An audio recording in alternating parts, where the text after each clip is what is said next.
EVM ధ్వంసం చేసి అజ్ఞాతంలోకి వెళ్లిన మాచర్ల మాఫియా రాజ్ పిన్నెల్లి రామకృష్ణారెడ్డి కోసం పోలీసులు విస్తృతంగా గాలిస్తున్నారు. చట్టం కళ్లుగప్పి పారిపోయేందుకు ప్రయత్నించిన పిన్నెల్లిని వెంబడించారు. తెలంగాణలో రామకృష్ణారెడ్డి కాన్వాయ్ని డ్రైవర్ను అదుపులోకి తీసుకున్నారు.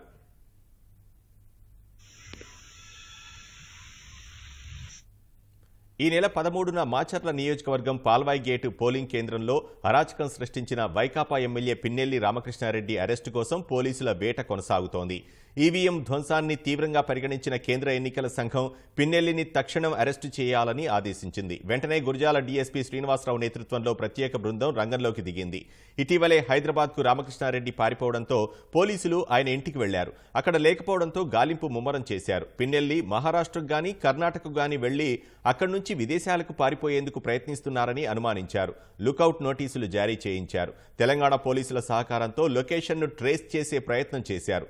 పిన్నెల్లి కాన్వాయ్ సంగారెడ్డి వైపు వెళ్లిందనే సమాచారంతో అటువైపు అన్వేషణ సాగించారు. ఈ క్రమంలో సంగారెడ్డి జిల్లా రుద్రారం వద్ద పిన్నెల్లి కాన్వాయ్ని గుర్తించారు. ఎమ్మెల్యే డ్రైవర్ను వాహనాలను అదుపులోకి తీసుకున్నారు.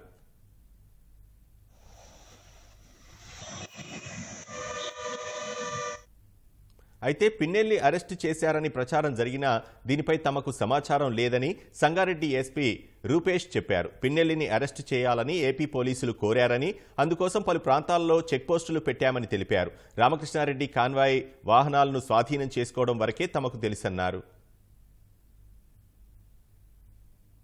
ఈవీఎం ధ్వంసం ఘటనలో మొత్తం 3 చట్టాల పరిధిలో 10 సెక్షన్లతో పిన్నెల్లిపై కేసులు నమోదయ్యాయి. ఐపీసీ 143, 147, 448, 427, 353, 452, 120B సెక్షన్లతో కేసు నమోదైంది. పీడీపీపీ చట్టం కింద మరో కేసు పెట్టారు. ఆర్పీ యాక్ట్ కింద 131, 135 సెక్షన్ల నమోదు చేశారు. ఈ నెల 20వ తేదీనే పిన్నెల్లిపై పోలీసులు కేసు నమోదు చేసినట్లు తెలిసింది. లుకౌట్ నోటీసులు జారీ చేసి అన్ని ఎయిర్పోర్ట్లను అప్రమత్తం చేశారు.